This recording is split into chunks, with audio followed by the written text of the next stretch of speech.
Salut Charlie, j'ai le regret de te dire qu'aujourd'hui je vais pas pouvoir venir, étant donné que je suis pris dans les manifestations antinucléaires. À Bugey, dans l'Ain, il y a environ 1500 personnes qui manifestent. Charlie, pourrais-tu me dire pourquoi ces gens manifestent?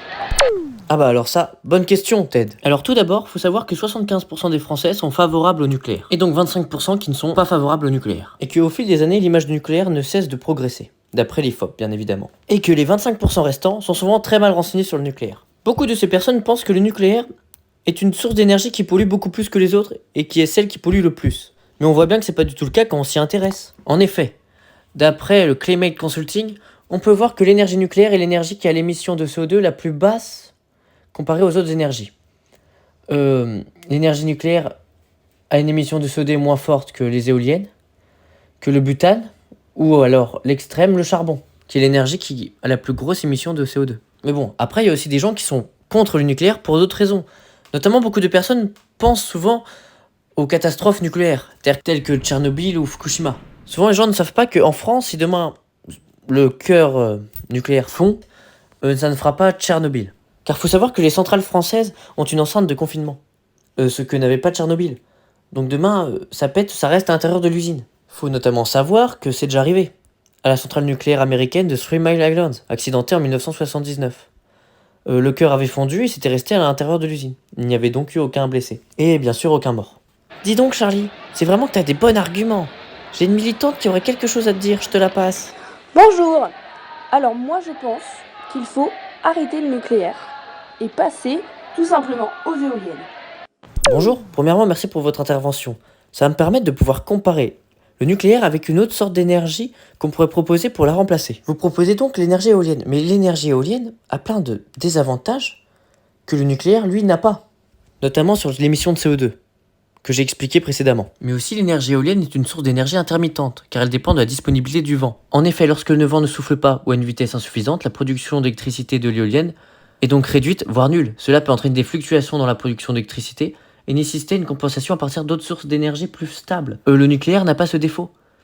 En Allemagne, on peut voir qu'ils ont beaucoup d'éoliennes, mais malheureusement, quand il n'y a plus de vent, il faut marcher les mines à charbon, qui, rappelons-le, est l'énergie la plus polluante. Comparé aux centrales nucléaires, les éoliennes ont d'autres désavantages que n'ont pas les centrales nucléaires, notamment sur les effets sur la faune aviaire. Il faut savoir que quand les éoliennes sont mises, ça tue beaucoup d'oiseaux, parce que les oiseaux ne le voient pas, donc ça gêne les migrations et autres. Et crée bien sûr aussi des nuisances sonores car ça fait du bruit quand ça tourne. D'après l'INSEE, moins d'une personne sur deux accepterait d'avoir des éoliennes près de chez soi. À titre de comparaison, on peut voir que le nucléaire est donc l'énergie la plus fiable actuellement. Arrêtons de parler des éoliennes et revenons sur le nucléaire lui-même. Le nucléaire crée beaucoup de richesses et beaucoup d'emplois. En effet, l'industrie nucléaire en France génère un nombre important d'emplois dans divers secteurs, notamment la construction, l'exploitation, la maintenance et la recherche et développement. Selon la Société française d'énergie nucléaire, l'industrie nucléaire française emploie directement 220 000 personnes et soutient indirectement des milliers d'autres emplois dans des domaines connexes, tels que la fourniture de combustible nucléaire et la construction de réacteurs. De plus, l'énergie nucléaire permet aussi de payer moins cher notre électricité. Selon une étude de 2020 réalisée par la Commission de régulation de l'énergie en France, le coût de production d'électricité nucléaire est estimé à 49,5 € par mégawattheure. En comparaison, encore une fois avec les éoliennes, le prix des mégawattheures des éoliennes terrestres est environ de 80 € du mégawattheure. On peut donc voir que l'énergie nucléaire est 40% moins chère que l'énergie éolienne, à titre d'exemple.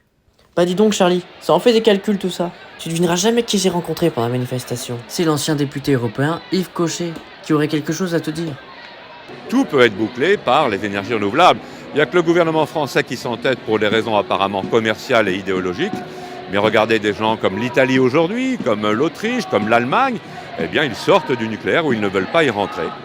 Alors que ce soit l'Autriche, l'Allemagne ou l'Italie, ces pays en termes d'émissions de CO2 au niveau de l'énergie, pour 1000 habitants, sont tous au-dessus de la France. Donc on peut notamment voir que le nucléaire permet de moins polluer, étant donné que ces pays qui ne sont pas au nucléaire polluent plus que nous en termes d'énergie. De plus, le coût de l'électricité en Allemagne a beaucoup augmenté, étant donné que l'énergie en Allemagne est fournie grâce au gaz russe. Avec la conjoncture actuelle, le gaz russe a beaucoup augmenté. La France a subi des augmentations mais beaucoup moins élevées, étant donné que la France est indépendante grâce aux centrales nucléaires. Ça c'est bien répondu Charlie. Mais j'ai une autre question. Beaucoup de personnes ont des pancartes avec écrit « Non aux déchets nucléaires ». Quel est le problème avec les déchets nucléaires, Charlie? Alors oui, bonne question Ted. C'est vrai que les déchets nucléaires ne sont pas renouvelables, donc on peut se demander que en faire. Bon, premièrement, faut savoir qu'il n'y en a pas tant que ça. Actuellement, avec toutes les années auxquelles on a utilisé le nucléaire, tous les déchets nucléaires tiennent dans une piscine à La Hague. Donc on peut voir que parce que vraiment le nucléaire est très concentré. Le nucléaire n'utilise pas beaucoup de place en tant que déchet. Je pense que la meilleure solution pour le moment serait de les enterrer sous terre à moins 450 mètres de profondeur. C'est déjà ce qu'on fait avec le gaz et le pétrole. Et que par la suite, peut-être qu'on aura la technologie afin de recycler le nucléaire. Ou alors, bien plus tard dans le futur, on pourrait même penser à envoyer ces déchets dans l'espace. Wow, le chauffeur du camion a eu un accident. Bon, je te laisse Ted. Je crois qu'on a percuté une éolienne. Et à très bientôt dans un nouveau podcast de C'est pas compliqué.